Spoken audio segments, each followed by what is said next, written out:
Hi, this is Professor Lipuma of the New Jersey Institute of Technology, making a recording from my technical communications class with material drawn from my textbook, Fundamentals of Undergraduate Education and Learning.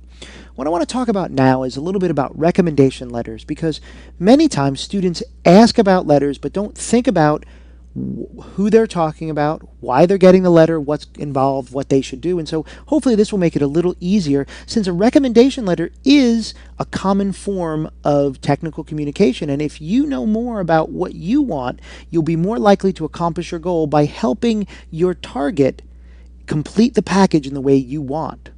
So the first thing I want to talk about with recommendation letters is who you choose. How and why do you pick the person you pick?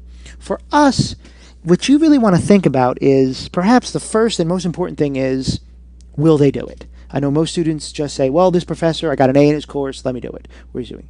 But what you really want to think about is, how many recommendation letters can you submit?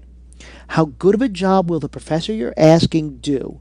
And will the target of the letter, meaning the person that is going to receive it, look at it in the way you want them to look at it? The recommendation letter is a way for you to provide extra information and support by someone who theoretically knows you and is intimately involved in you.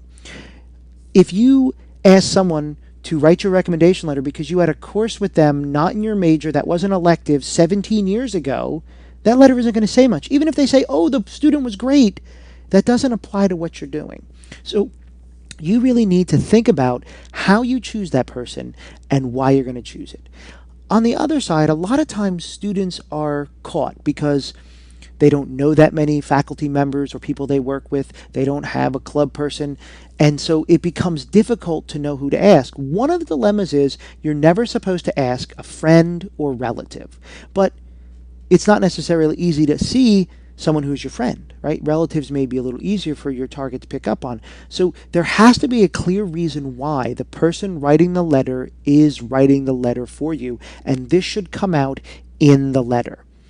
So then the question becomes, when you approach this person, when you ask them, when you prepare them to write the letter for you or help them write the letter for you, what should you do? And so this is a clear idea of what you should have, especially for students in school who are looking to write a letter. The first thing you want to have is a letter of introduction and the request. And this can be done in an email or formally. And the idea here is that you want to clearly detail what you need the recommendation letter for, when it's due, who it's supposed to be sent to, or is it supposed to be sent to you? If it's sent to you, is it supposed to be sealed in an envelope with a stamp on it? Right? And what it is that this letter is looking for. Do they simply want to know that you're a good person? Is it meant to show that you can communicate? Is it meant to show that you've done community service? Right? So these kinds of pieces of information are vital to know. It is usually helpful to also submit a resume, a transcript, and any other important information that you feel the person writing the letter should have. Some of the big dilemmas we have is the break between a person in college getting a recommendation letter for an employer or for a graduate school or something like that, and someone who is got an interview and a job and they're giving a reference. A reference is different than a recommendation letter in many cases, because a reference should be someone who knows your work, either related to that field if possible, but if not, someone who has actually seen you working, because they're giving a reference about your ability to do a job in that situation. A recommendation letter can be much broader. I can simply recommend that from what I've seen you work well with others, you're in a group.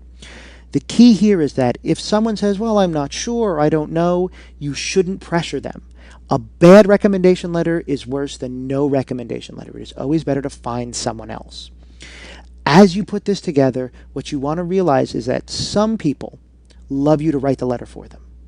Other people simply need all of the information and so want to see it. But if you provide them in at least a general letter form what it is you think you've done, and they can then use that, it makes their job easier. If they don't want to use it, they can throw it away. But if you have a good, clear statement of what they can recommend about you, it is helpful. Now, the last thing we want to talk about, as we said with interviewing and other aspects, is you need to follow up. The person writing you the recommendation letter is taking time out of their life to think about, create this, and sometimes they have to do a great amount of work.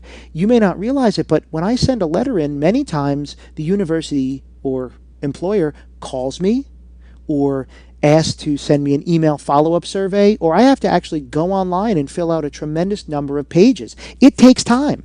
And so you following up to say thank you with a thank you letter or thank you gift, again, in the modern world of ethics, gifts are not always accepted, but at least a thank you letter or some follow-up note that says, I got the job, or it was helpful, or thank you for taking the time, is always a good thing, especially because if you like the letter you got and you may want to ask again, that professional interaction is very helpful.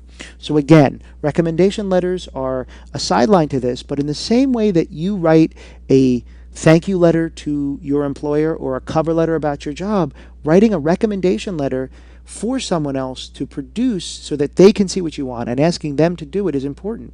One of the most important things is sometimes you need to make sure you pick someone who knows how to write. A better written letter that is less connected to you may be good. In other cases, however, it doesn't matter the quality of the letter. If you have a Nobel laureate saying this is one of the best students I ever seen, they can write very poorly and it may carry much more weight. So in the end, you have to judge the person and how that person's recommendation will influence your target in that situation. Thank you.